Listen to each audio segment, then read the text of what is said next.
The year is 1914, and Archduke Franz Ferdinand is the heir to the Austro-Hungarian throne. As the nice guy crown prince he is, he decides to pay a visit to his humble subjects in the city of Sarajevo. Everything's going great until he gets shot and killed, along with his wife. How could this possibly happen? Welcome to Shoulda, Coulda, Woulda, where we talk about what should've, could've, and would've been done to avoid the catastrophe we're about to see. This is Franz Ferdinand's final road trip, where every decision made was the wrong one.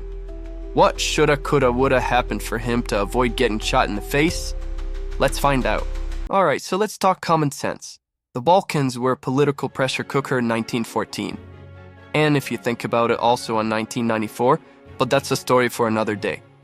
Serbia wasn't exactly a fan of the Austro-Hungarian Empire, and there were a lot of Serb nationalists in Bosnia, which the Crown Prince unwisely decided to visit. In fact, it'd been dreaming about breaking away for years. And yet he decided, hey, let's visit Bosnia and do a big military parade to show these people who hate our guts how great we are. What could possibly go wrong? He could have just sent a diplomatic letter instead of a full-blown royal visit, but no, he decided to go. Next up, security. You'd think an heir to an empire would travel with a military convoy, bodyguards, and maybe even some basic crowd control. But no, you'd be wrong. Franz and his wife Sophie were rolling through town like they were on a Sunday drive. Open-top car and all, just waving to the humble subjects. The slow-moving procession? Even better. This way, any potential assassin doesn't have to be a great shot to cause some damage. What could have been done here? Maybe a few more guards? Or, bulletproof glass, but that's asking too much for 1914. Now, believe it or not, Franz and his wife actually had a warning in the form of a botched assassination attempt. The assassins, as it turns out, were not good at their job.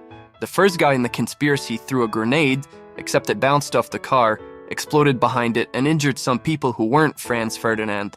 That's a great start. So what does Franz do?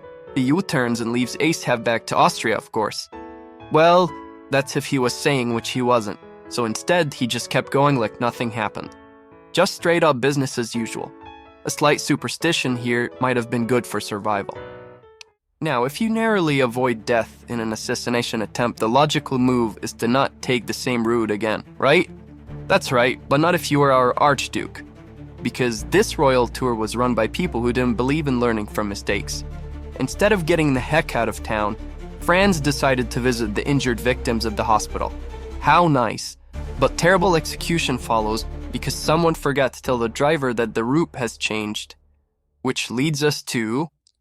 the driver takes a wrong turn. So he technically doesn't follow the original route, which should have been great, except when he realizes his mistake and starts three-point turning, he's coincidentally right in front of one Gavrilo Princip, who's one of the assassins who had given up and went to have a sandwich. I mean, what are the chances, right? Imagine missing your shot in the morning, grabbing a sandwich to cope, and then boom, your victim comes right in front of you. It's hard to miss your shot then.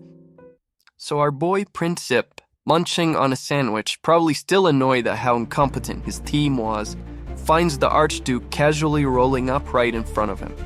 This was literally the easiest assassination in history. And he didn't disappoint. 2 shots, and just like that, Franz and Sophie are gone. The world is never the same. Here's the kicker. Franz wasn't even bad into war. In fact, he was one of the few Austrians not eager to fight Serbia. But thanks to his assassination, Austria declared war on Serbia, which dragged in Germany, Russia, France, and eventually the whole world to the Great War. Yep, World War I was fought because of a wrong turn and a lucky sandwich. So in the end, how easily could Franz have avoided this mess? Well, it's easy. If people hate you, don't visit them. If you visit them, bring extra security and drive fast. If someone tries to blow you up, turn around or run for the hills. Triple check your route before driving around the assassination hotspots. And, of course, avoid assassins on a lunch break.